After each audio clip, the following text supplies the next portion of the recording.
What is up, everybody? This is the Farm Talk Podcast, brought to you by your lovely hosts, Kevin Borba and Jordan Watkins. Jordan, it's time to talk some Stanford football. It's been a minute. Man, I am always ready to talk some football, especially Stanford football. So let's get into it. How you been, Kev? It's been a while, like you said. It's been a while. I've been good. I've been covering the ongoings of Stanford. There's been a lot ongoing. Starting with our first topic, we have a new head coach at Stanford, Troy Taylor from Sacramento State, 30-8 as a Sacramento State head coach, 3 FCS playoff appearances. Very offensive minded, which is a step in the right direction, I think, in terms of where the program was. I feel like offensively they were a little stagnant these past few years, and the additions to the playbook weren't working as well as they would hope. So I'm very excited to see what Troy Taylor can do. He brings in a kind of like a hybrid air raid offense where they will also run the ball. Like he has 1,000-yard rushers, but he likes to throw the ball as much as anybody. And yeah, I think he just brings a unique mind to Stanford that Stanford needs. What do you think, Jordan? No, it's fun. I think to your point, not even just what he did at Sacramento State. Look what he did at Folsom High School in that Sacramento area as well before he got there.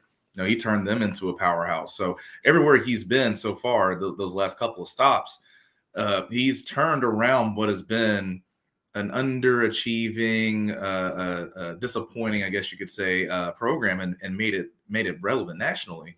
So obviously there's a lot of excitement in that regard too. I also like the fact that you look at the people that he brought in on his defensive staff, right? With a lot of the coaches like Bobby April, defensive coordinator from Wisconsin. If we all know Wisconsin and the style of football that they play, that hard-nosed, smash-mouth kind of defense, that's exactly what people really remember Stanford when we started that rise, right? That peak to those glory years, right? With the Vic Fangio, Jason Tarver, Derek Mason type defenses. When we were on that rise, that's exactly what they did. So I'm excited about that too. And I mean, to your point, the way I would think about it, if someone's wondering, you said, well, he likes to throw the ball a lot, but he still has 1,000-yard rushers. Think about what Oregon was able to do with Chip Kelly. And the reason why I say that is because it was all about spreading the field wide open, creating these lanes. Like, yes, of course, they're going to throw the ball a lot, but because you do that and the defense has to respect the pass so much, you're going to have a lot of light boxes, and there's going to be a lot of opportunities for running backs to really take advantage of that. And so I'm really excited to see how he implements that coming to Stanford next season. Yeah, one thing I'm excited about too is the fact that when you look at like the statistical leaders from Sacramento State the past couple of years, their leader in pass catching is a tight end. And we just got news, I want to say it was a few days ago, maybe earlier this week, it feels like Benjamin Urosic is coming back. And I think me and you all season were just saying, feed Urosic. Even when the other 3 guys were there, it was like, I didn't feel like Benjamin was getting those touches. And so now in an offense where the receiver core as it stands right now is as inexperienced as it gets. John Humphreys is the most seasoned guy, which John Humphreys is a very, very solid receiver, but he wasn't the main guy last year. He was, I would say, the next guy up behind the 3, Tremaine, Higgins, and Wilson, who are all off to the NFL. And so you don't really have a lot of experienced receivers. You're going to be playing young guys, even if it's the freshmen like Bachmeier or Borden or whatever. You're going to have young guys in there. So having Urosic along with a young quarterback, there's a lot of young people playing. If you didn't catch that for Stanford yet, there's probably going to be, I want to say, well, the whole starting offensive line from last year is basically gone, except for one guy who became a starter later in the season. Lost the 3 receivers, and they lost the quarterback. So there's a lot of changes happening. And so I think to have a veteran at tight end who will probably be getting a ton of touches, which is honestly, I think, a great career move for Urosic. Before the season, he was viewed as a top tight end prospect for the NFL. And I think if he declared, he'd still go fairly like 3rd, 4th round, 5th round maybe. But I think now this gives him prime opportunity to kind of assert himself as the best tight end in college football. And so that will be exciting. Troy Taylor likes to get the ball to anybody who's in open space. They got EJ Smith, who can do it all out of the backfield, and he'll be returning. And so I think Troy Taylor's offense, while Stanford's season next year may not be like 247 Sports already predicted them to be last in the Pac-12, and it doesn't shock me. They're losing basically their entire starting unit from both sides of the ball, so it doesn't shock me. New coach, new pretty much everything. But Troy Taylor's staff and like the system that they're going to be in will make life as easy as possible for these guys. The only issue is that they're playing the Pac-12, who will have probably the best quarterback play in the country. Yep. But yeah, I think Stanford fans need to expect the unexpected with Troy Taylor. Me and you have been kind of sending each other film back of like Troy Taylor's offense where they'll run like a counter where everybody's going one way and the running back's actually in front of the quarterback. And it's just like they run a lot of interesting looks where it's like you're keeping teams on your toes. And for a team who's probably like not going to match up well against USC, who has like not 35 stars, but you know what I mean? They're a high blue chipper team. Stanford doesn't match up blue chip wise right now just because of all the overhaul of people leaving and all the new blood coming in. But having someone who keeps defenses on their toes and having a defense Wisconsin's defense is not really full of blue chippers, but they get the job done. And so that's why all these hires were such a great move. And honestly, I think at first I was interested to see what Troy Taylor was going to do with his hires because I thought a lot of people thought too. I think there was going to be a lot of Sacramento State carryover. Right. The Sacramento State defensive coordinator or former defense coordinator is now the head coach. And so I think Troy probably saw that he needed to not upgrade. That seems rude, but like, you know what I mean? He probably had to revamp his own system to kind of adhere to what the requirements were at Stanford. Yeah, I mean, and I think you hit on a couple of really good points there. First and foremost, when I talk about how excited I am, I'm not saying that in terms of, all right, here we are, we're back 10-win seasons. The natty is coming. You know, I'm not saying that just yet. No, there's going to be a natty coming one day. I'm sticking to that. But what I'm saying is when you do have a transition like this, and like you said, it's not even just a coach transition. This is a whole roster transition that Stanford's kind of going through. You have to look at the signs, right? In terms of, okay, if you're able to do this, like I'll give an example. Obviously my favorite team in the NFL, right? The Atlanta Falcons. As it stands the last 2 years, with Arthur Smith, he just finished up his second year as a head coach. We, for most of the games, are not the most talented team on the field. But in the way that the Falcons played, you saw certain signs of, man, you know what? Once that talent's there, once you get a couple of years under the system, this could be something. And that's what I'm excited about, and that's what I mean by I'm excited. And yeah, you talked about the staff at Sacramento State. I was really hoping to see my former teammate Cody Whitfield, who was the DB's coach at Sacramento State. Maybe if he was going to bring him along with them, but I'm also happy to see that Cody got retained at Sacramento State.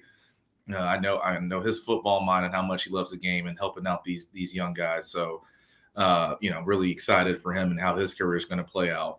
But no, I think to your point, the thing is, even with a lot of the Wisconsin guys, I mean, if we want to compare, let's just say like a 10-year average of recruiting classes between Stanford and Wisconsin, I'm willing to bet Stanford probably has a higher recruiting ranking for the most part than Wisconsin does. So there's still a chance that you might have more talent down on the farm. Once these guys, they get their guys in, like I always say, you got to give a coaching staff at least 4 years.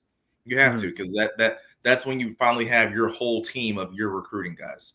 So once they get their guys in there, it could still be a more talented group than what they've seen in certain places before.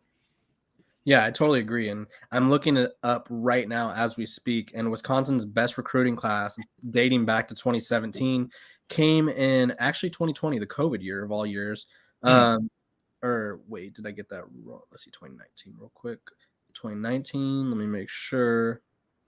Yeah, so 2021, they came in at 16. But other than that, they're consistently in the 30s and 40s. And so Stanford is, for lack of a better term, I'm not saying Stanford is better by any means this year because, or what in years past, Stanford is out recruiting Wisconsin. Like it is what it is. I'm sure that Wisconsin will probably be a recruiting juggernaut now that Luke Fickell's there, but that's a different story. But that is past Wisconsin. That's a different Wisconsin than what we're talking about. Definitely. And so these guys are going to, even if they bring in a few 3 stars, they're going to overperform. Their defense is going to surprise people. And I think in the Pac-12, if you have a pulse of a defense, like there's a good chance that you could play with these other teams, because every team in the Pac-12 has an offense. That's no secret. The thing that separates them apart is which defense can make the most plays. And USC's defense, while they weren't the best at pretty much anything, they were the best at. There was one thing they were really good at, though. Yes, there was one thing Yeah. that they were really good at, which was forcing turnovers. And so if you could create that in any capacity, if you could have some semblance of a good defense, you can have a great situation. A situation that's been kind of tough, and I put it up a little bit earlier because you were talking about it at that moment, is the transfer situation. Stanford has been, which Troy Taylor's making efforts. That's more than what we could have asked for, honestly, because let's be honest, the efforts were not there in the years past. I think, which it's easier said than done. A school like USC, no shade to USC, they took in, I think it was over 20 to 30 transfers last year. And so Stanford's not doing that. Like a max, I feel like Stanford would probably take in 5. I'd say like that 5-6 range. Yeah, and in terms of people I've seen publicly offered, I'd probably say 6 that I've seen publicly offered, maybe 5. And so, and it's like Ivy League. The 2 transfers that Stanford brought in, then losing eventually one of them, they did surprise me where they came from. I won't lie to you. Tennessee and Florida International, the linebacker. Yeah, that's right. And so it's interesting. I love the effort. He is recruiting Alec Bank, a lineman from Harvard who plays left tackle, could kind of play all over the line. And I talked with Alec probably about a month ago, maybe right before or right after Christmas, actually, not a month ago. I don't know what I'm talking about. Right after Christmas, this whole, like, these past 4 years, I have no idea. Like, my time frame is just all thrown off now. I mean, technically, that's maybe 2.5 weeks ago. So that's not fully off. Almost a month. Yeah. But he was interested in what Troy Taylor brings to the program. He was interested in the offense, and he was interested in being a part of something special. And so Stanford just needs to find those guys that want to, because these first couple of years, I think it's fair to say, will probably at best, they're going to make a bowl game. At worst, it's going to be a rebuilding year, and that's okay, because you're losing, I think it's a total of 17 players to the transfer portal. And now everybody always gets on me. I have my transfer portal article with Sports Illustrated's FanNation, where I'm literally just tracking where these guys go, and they're like, we were losing them regardless. It's like, we still lost them. I'm sorry. They still be part of the team. I know they were all grad students, and who knows if they would have got into whatever graduate program they desired, but they left. And so that's a lot of experience out the door and not as much in the door. And so Stanford brought in 2 transfers. One of them, I believe his name is pronounced Gathan Bernadelle from Florida International, had a career high over 100 tackles this past season. Yeah, he's a 10.5 tackles for a loss. Had 1.5 sacks, but honestly, the sack thing, I mean, he'll probably get, depending on what defense FIU ran, he might not have been in position to be getting a lot of sacks. It was maybe just helping fill run gaps or whatever, but he'll be in position to make some plays for Stanford. And Stanford needs a veteran linebacker. They lost Magum Farrar, Dumani, and then Ricky Miezon, who has made a career change. He's playing lacrosse now for Virginia. Back to his original love. Yeah, and when I wrote about his transfer, I didn't realize that he was actually the number 1 recruit. He was regarded as one of the best lacrosse players, like recruits ever. And I was like, okay, Ricky, pop off then. So they lost all 3 linebackers. So having an experienced one in Bernadelle coming in, he's definitely going to be a leader on the team. Even though he's new, I think you got to be a leader. With the experience, you got to be a leader. And then they also had a brief transfer, and we'll get to this in a second, from Justin Williams-Thomas from Tennessee, a running back who hadn't played a lot, but Tennessee had injuries earlier in the season that kind of got him lower on the depth chart, and then Tennessee relied on 2 guys that were fairly good at what they do. So he transferred in, and I want to say he was there for maybe a week, I guess. It felt like a week, a few days, a week at a max. And all of a sudden on, what was it, last Sunday? It was my grandma's birthday, because I was celebrating with my grandma. And grandma. Yeah, I'm scrolling through the tweeter, and all of a sudden I see a Cal commitment graphic from him. And I was like, I guess Stanford just lost him, which, here's the thing. Does it suck to lose him? Yes, because he is extremely fast. has Olympic ties. His mom was a Jamaican Olympian. I believe she participated in one of the 4x4, or she was a sprinter of some sort, a runner of some sort. And so he had that track speed, he could catch, and Stanford's running back room could have used a boost. But here's the thing: EJ Smith's back, Casey Filkins is back. They're gonna get a few. They got a 3-star and a 4-star running back, who the 4-star hasn't signed yet, but hopefully he signs with Stanford. And the running back room is pretty much going to be the same as it was last year. Which they had depth. It was just they ended up losing every single player like every other week. And so when you lose 5 running backs in like 5 weeks, it becomes tough. And so that's where he would have been nice. And he also has 4 years of eligibility. And it would have been nice to have him for the long term, because I think in a year or so, he probably would have been the lead back. But I mean, things happen. You want to speak to what you've seen from Troy Taylor in the transfer portal? Yeah, I mean, I look at not even just the transfer portal. I mean, I look at it overall, right? I mean, we're talking about coming into this year. Stanford still has 14 signed players. There's a 4-star in there, and like you said, some of those 3 stars. But even when I look at what the totality of Stanford and what's worked, that's where they strike, right? And I mean, even in the past, when we have had a couple of transfers, I think we had 2 grad transfers total. Brennan Scarlett, who came in from Cal, was one of my teammates. That worked out for us, right? He was a starting defensive end for us when we went to the Rose Bowl, beat Iowa. Then obviously there was Isaiah Sanders, who came in from Air Force, and they found a role for him too in the offense as well. So it's just one of those things where I know everyone likes to look at the numbers. It's like you said, when you just look at the numbers in terms of quantity, they're never going to be there with other programs the way this all works with Stanford. It's not going to happen. Right. But as long as you strike on the quality, that's all that matters. Plus, like I said, when you look at recruiting, some of those names and players that have stuck with us, like I remember, just to throw some names out there at you. I know everyone gets enamored with the Andrew Lucks and the Christian McCaffreys, and rightfully so. But think about some of the other really good players that came through Stanford at the time. Ben Gardner, he wasn't a 4 or 5-star guy. Blake Martinez, who was a tackling machine. That's why I really like Gathan coming out of FIU. I think he was a 3-star guy. That's where the gold was really struck for Stanford in those times. And so, honestly, I have no problems with it. And like I said, we'll really see what happens and how it plays out in a few years down the road. Yeah, and like looking at the roster the past couple of years, outside of Patrick Fields, they'd never really taken in like taking in transfers wasn't like an annual thing for them. I look at the current top transfer class is Colorado, and they've taken in 20 transfers already. And that's an insane amount, because a roster, that's like a quarter of a roster right there. Exactly. And that's never going to be Stanford. Unless the whole Ivy League decides to transfer and like go to Stanford, like it's probably never going to be Stanford. And I think the loss of Williams Thomas hurt, but not hurt. It kind of stung because he went to Cal. I think if he went to somewhere else, it wouldn't have stung as much, but going across the bay stung a little, I would say. But here's the thing.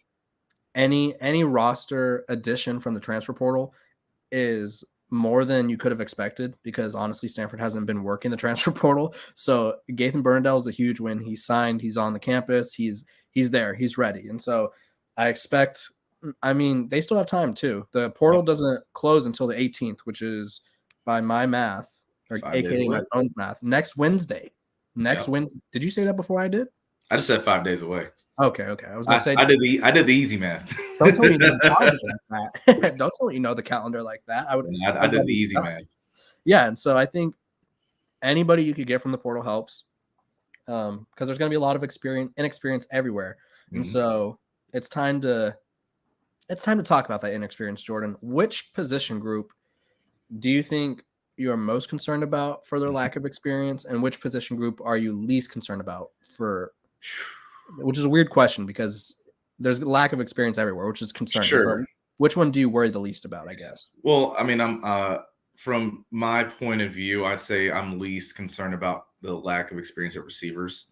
Okay. The reason why I say that is, again, with Troy Taylor and his system and the scheme coming in, I think there's still a lot that he can do to scheme people open. Mhm. Obviously, I'd say outside of that, you would say in terms of scheme, the least scheme or most scheme dependent positions possibly, you'd say like receivers and running backs. But we have an experienced running back room that's coming back, so I Mhm. can't put them up there. So I would go receivers just because I really do think that with the space that's going to be naturally created with what Troy Taylor wants to do and how he operates, that they're going to benefit from that still.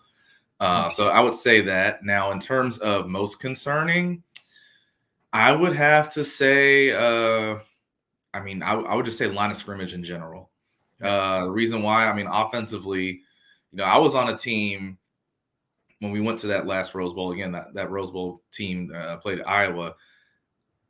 You look at that line of scrimmage and the rankings of all those players. So that was, we had, I believe that's like the Graham Schulers, Josh Garnett. You just look, I think Andrus might have still been there or he left. I can't remember, but we had talent all along that offensive line.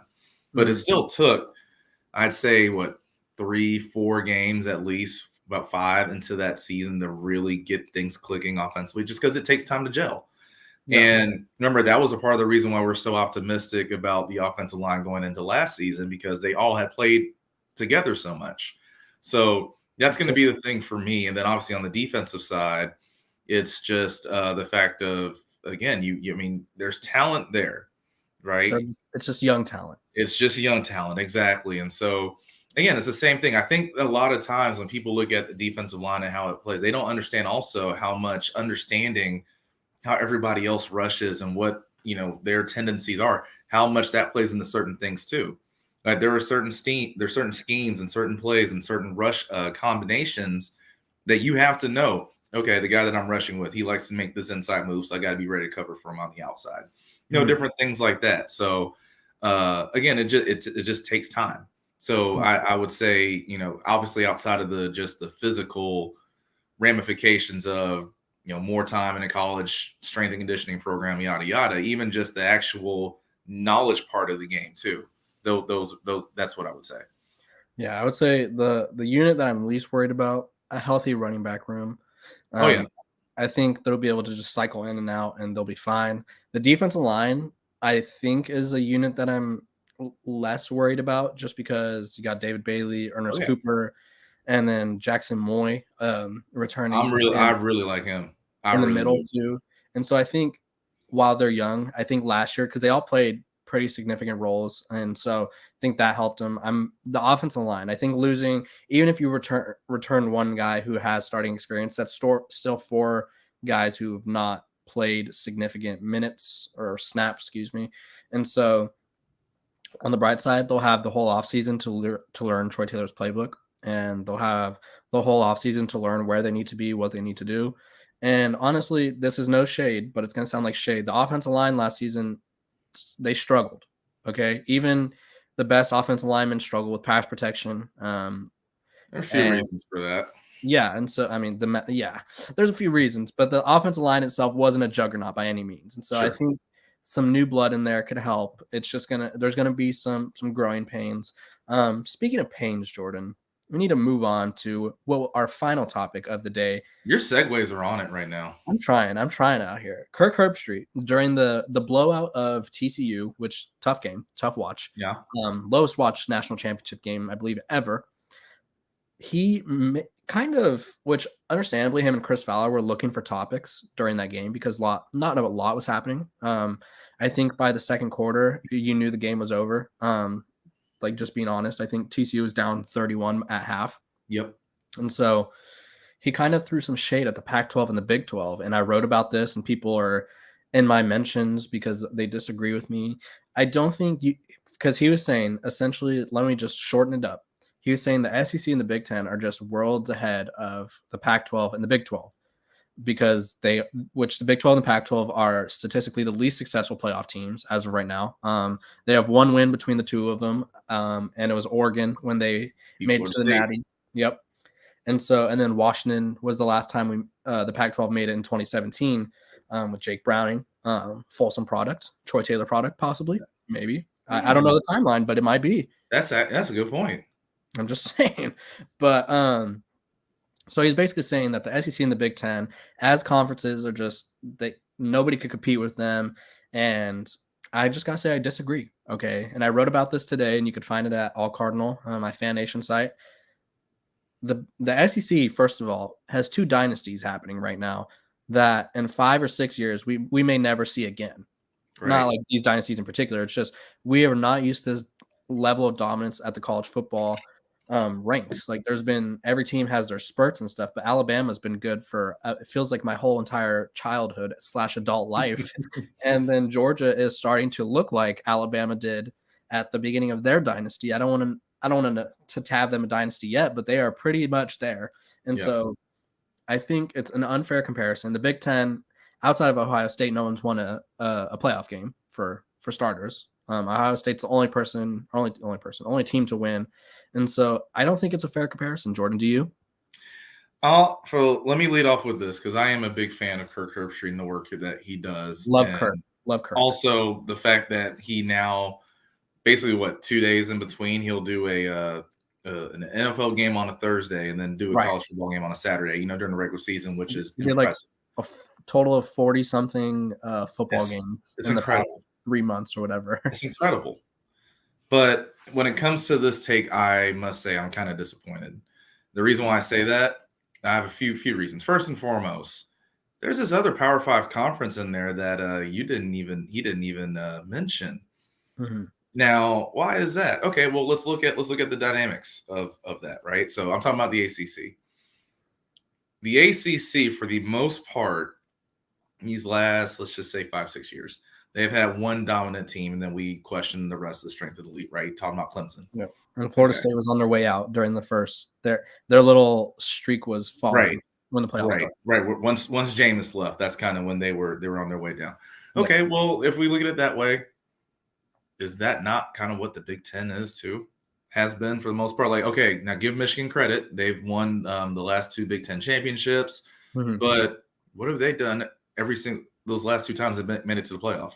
They got blown out last year. Got blown out by Georgia. And this year they lost to TCU, who had the same team that you're complaining about because of the national championship. That's the team that they lost to. Okay, so that's pretty interesting. Also, let's look at it from the Ohio State standpoint. I know everyone is saying, well, Georgia got lucky because Ohio State missed a kick. Well, Georgia missed 2 kicks in that game. So I don't want to hear it. That's not an excuse for me. Now, Georgia, so that being said, it's just at the end of the day, you said what? So Georgia went on a rampage too. And if you're Ohio State, don't let that happen. You're fine, right? Thank you. So my thing is, at the end of the day, you're looking at, for the most part, like the SEC, that's different because, like you said, obviously Georgia, they're not stopping anytime soon. Alabama, I don't care what anybody says. Oh, is Nick Saban slowing down? Look, as long as Nick Saban's the head coach of Alabama, they're in that national picture. Okay, we saw what Tennessee looked like before Malik Hooker got hurt. LSU, what Brian Kelly did with Jaden Daniels in this first year is incredible. I mean, the way we could look at it, as great as Alabama still is, they could have lost 4 games this year easily, right? So there's a lot there in terms of depth, actually, with the SEC that we haven't seen in a while. But guess who else has a lot of depth that we haven't seen in a while either? The same conference that he wanted to talk about, the Pac-12. And the Big 12. I've been saying this for a while. The reason why you don't see Pac-12 teams in the college football playoff is not because they aren't good. It's because everybody beats up on everybody. That's literally the reason why. Cannibalism. It happens every single year. So my thing is, again, for one of the conferences, and I get it, he's an Ohio State guy, so that might be a little plug in there. Maybe. How can you say the SEC and the Big Ten? Big Ten didn't have anybody in the championship last time I checked. The Big Ten, outside of that super great, I think was it 2014 team with Ezekiel Elliott and that Ohio State team that they ran all over Alabama, and then Oregon.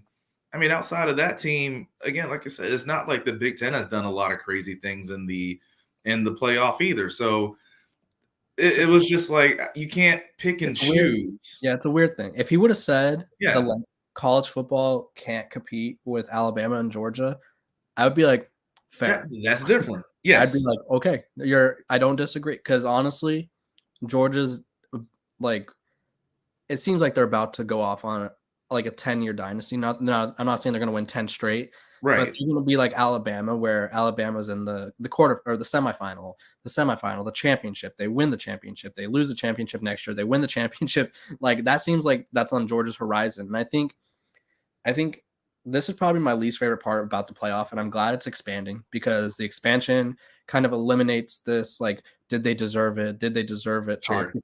Because every year, this happens every single playoff, a team gets blown out, and we automatically, or not we, I don't do this. We as a society, football society, automatically start questioning. So didn't belong. Yep, and whether it's Michigan State, Notre Dame, Cincinnati last year, who met the requirements to be there. The committee like kind of ranked them all the way until the very end, where they wouldn't be able to make it, kind of like they were on the outside looking in, and then they eventually had to be in. Clemson's been in the situation. Ohio State's been blown out multiple times. Did anybody question if TCU belonged when they beat Michigan? They did not. I believe Did anybody question if Alabama belonged when they got blown out by Clemson in the national championship in Levi Stadium? I don't think so. Okay. Well, so then what's the thing? Why like I don't understand. And again, I'm not going to sit here and say Alabama didn't belong. That'd be stupid. So the thing for me is, why do we pick and choose when that argument of they do belong and don't belong? Why do we pick and choose based off conferences? That makes absolutely no sense. It's ridiculous. They made the national championship. They had to beat somebody from one of those two conferences that you mentioned, Kirk, the Big Ten and the SEC. They had to beat one of those teams to get there. They were the better team on the field that day. But now all of a sudden, because they lost to who I said from the get-go is the best team in college football, now it's you got to call out the Big 12 and the Pac-12. That's ridiculous. It's a weird take, kind of corny, if you ask me. And here's the thing: I think while TCU's performance was awful, like there's no sugarcoating, they just weren't good. Georgia, we knew Georgia the whole season was the best team in college football. Yes. We knew the whole season. But here, let me end on this fun fact, because I feel like me and Jordan could go for hours on this. Let me end us on this fun fact. Since 2012, the national champion has had a minimum 52% of the roster be compiled of 4 or 5 stars. Heading into this season, there were only 15 teams that had 54% or more of their roster be compiled of what are considered blue chip recruits, so 4 and 5 stars. And it was Alabama, Ohio State, Georgia. And so those 3 teams were obviously in contention. Oklahoma, sub 500. Yep. Texas A&M, sub 500. SEC. Yep. Texas. Soon to be SEC. Tennessee, soon to be SEC, middle of the pack. 8-4, 8-5, I think they finished with a loss to Washington. Shout out. LSU. SEC championship. Lost to Georgia by 20, who people also wanted in the playoff. Clemson, fairly decent year. Yeah. Notre Dame, fairly decent. Nothing special. ACC. Yeah. Florida, sub 500. SEC. Oregon, very decent. Kind of fell off at the end. Mm-hmm. Michigan, which they made the playoff. Big Ten. Yep. And lost. Penn State didn't do anything in Big either Ten. Big Ten. Yep. Didn't do anything in Big Ten play. Miami, sub 500. And Auburn, sub 500. And so also SEC. Right. And so it's interesting to see all these teams come together, because 6 of the 15 blue chip teams finished sub 500 with, let me see, 1, 2, 3. 3 of them, I believe. 3 of them being SEC teams. And I'll end this on this, because I know you'll agree. The Pac-12 and the Big 12 is obviously improving a lot without the boost of Oklahoma and Texas, because this was a huge year. TCU, Kansas State in the conference championship. Shout out Kansas too, by the way. They finally got bowl eligible again. Yeah, they did. These two conferences, are going to be in the next coming years more competitive from the top to bottom than the SEC will be, because the SEC is always going to have the Georgias, the Bamas, the LSUs, if you will. And then they're going to have the Vanderbilts, the Missouris, or whoever. I don't care. It's just not as competitive. So for Kirk Herbstreit to rile us all up in our last segment of Farm Talk, how dare you? But this has been the Farm Talk podcast. Make sure to like, subscribe, share with your friends. I'm Kevin Borba. He's Jordan Watkins. Thank you for joining us, and we will see you guys probably next week. Jordan, let's get some recruiting. Me and Jordan also are in the works of having a very, very special coach by the name of Troy Blank joining the show. So look forward to that. We will announce that as it gets closer. We will see you guys next week.